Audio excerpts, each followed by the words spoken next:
soul go up there, then there is few options. Can I just Yes, ask you a please. question? Because a few times now you said up there and the chamber of souls. Yeah. I don't know where that is, and when you say up there, what does that mean for us? Like, throughout my childhood as a kid growing up, and people talk about heaven and talk Yeah. about hell Yeah. and all these things, but nobody ever actually told me where those locations are. I think heaven is somewhere up in the sky. I look up and somebody told me hell is probably somewhere down there, but I actually never knew what that means. Where is this chamber of souls that we're speaking about? Where is the upper level that you're talking about?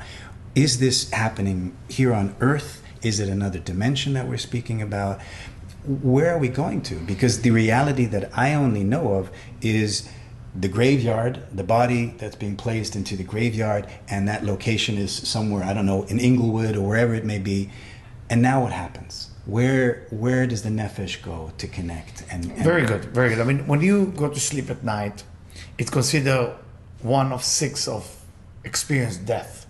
Sleeping by itself is the time that the soul actually go to the same place. to the same place. Yeah, but it's going based on your behavior that day. I see. Your soul going to a certain place based on your whole life behavior. So if the person was they were busy with themselves, it cannot climb that far. The climb is based on how much you let go. It's almost like a hot air balloon.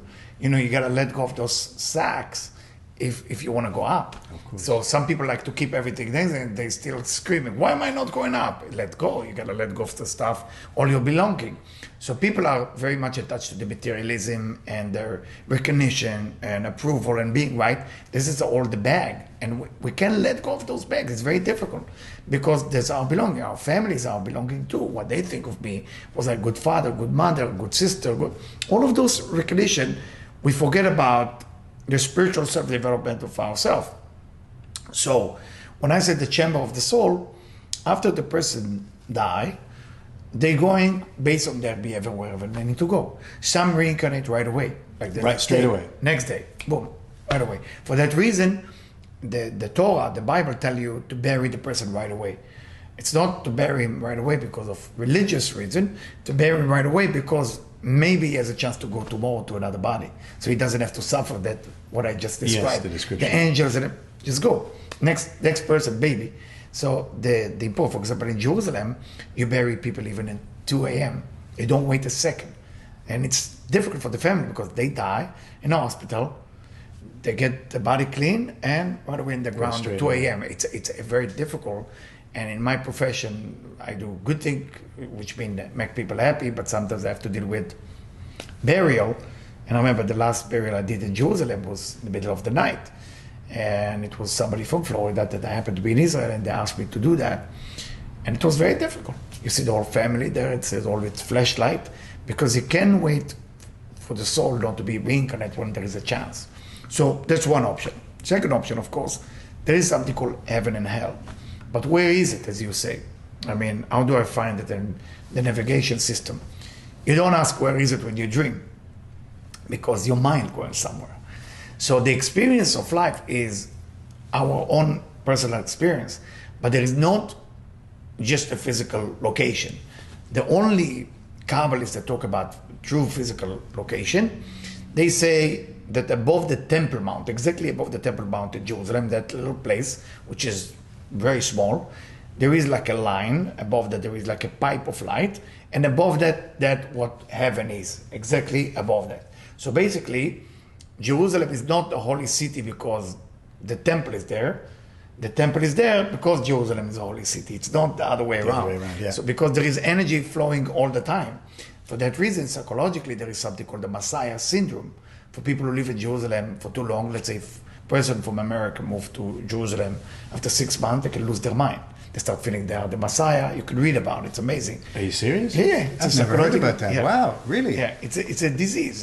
They go there and you start feeling something, but you don't know what it is. They can't explain it. And it's just being exposed to energy. That they don't know how to deal with. If you share it, wouldn't happen to you.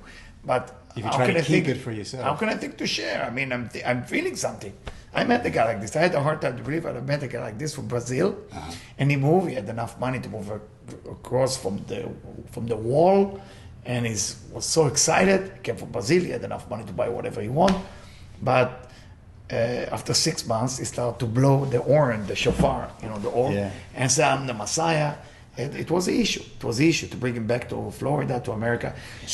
And that is just a thing of being exposed to an energy, not knowing that you're being exposed to a particular energy, and that energy running havoc with you then from pretty much... Whenever you go to the area of Jerusalem, that's why most bloodshed happened there, because everybody claimed that place to belong to them. Christian, Muslim, Jewish, Greek Orthodox, Armenian, everybody. There's no disagreement that the place is holy. It's a funny thing. There's a disagreement who owned that. But everybody agrees, so it's got to be something going on there. Only humanity, there's something going on, but it's mine. But it's actually, it's nobody, because it's a universal place where energy flow. Well, it's for humanity, right? I mean, there's no such thing as one part of humanity. It's a pinpoint. It's like a pinpoint. It's flying there, and then it's going to the whole universe. It's surrounded all